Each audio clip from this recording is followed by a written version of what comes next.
Did you know some people spend their whole lives helping others reach a destination they never visit themselves? At the base of a sacred mountain, an old man sits each morning before the sun rises. His hands are worn and cracked. His tools are smooth from decades of use. Every day, pilgrims come down from the village road and stop at his small mat. He fits their sandals. He repairs the broken straps. He sends them upward.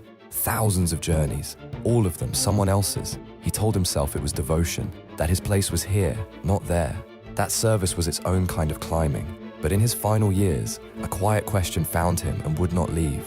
Was he truly called to serve? Or did he build something beautiful and selfless so he would never have to face what waited at the top? Sometimes the most honorable story we tell is the one we use to stay still. Giving to others is noble, but not when the giving is a door you lock from the inside.